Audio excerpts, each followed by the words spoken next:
Join பண்ணணும். அதுக்கு back சைடை நான் 2ஆக மடித்து போட்டிருக்கேன். 2ஆக மடித்து போட்டுட்டு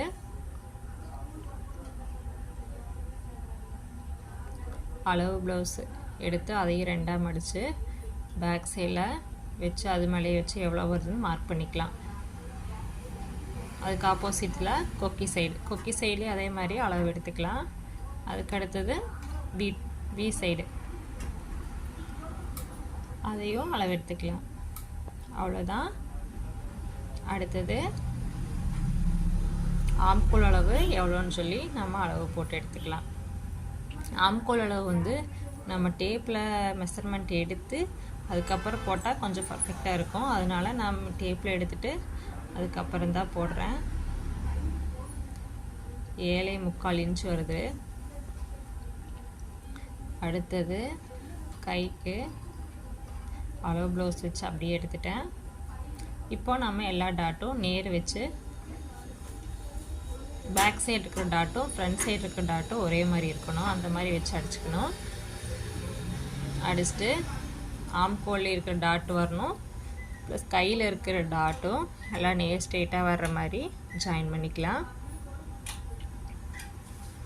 அதே மாதிரி ஆப்போசிட் திருப்பியும் ஆம்கோல் அளவு எடுத்து நம்ம அங்கே 7.25 இன்ச் வச்சோமா அதே மாதிரி இங்கேயும் 7.25 இன்ச் வச்சு டாட் வச்சுக்கலாம். அடுத்தது கையளவு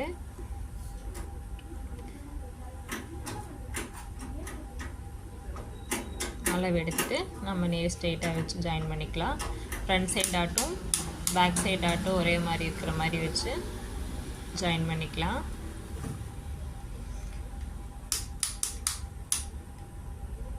அவ்வளோதான், போட்டாச்சு.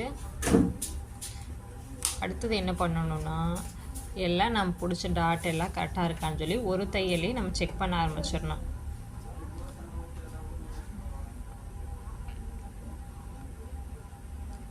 கரெக்டாக தான் இருக்குது. அதுக்கப்புறம் நம்ம எக்ஸ்ட்ரா தையல் போட்டுக்கலாம். இது எதுக்காக நம்ம செக் பண்ணுறோம் அப்படின்னா ஒரு தையல்லையே பார்த்துட்டு நம்ம சிறுசாக இருக்குது பெருசாக இருக்குது அதை வச்சு அட்ஜஸ்ட் பண்ணிக்கலாம். அதுக்காக ஒரு தையல்லையே நம்ம செக் பண்ணிக்கணும். கரெக்டாக இருந்தது அப்படின்னா எக்ஸ்ட்ரா 3 தையல் போட்டுக்கலாம்.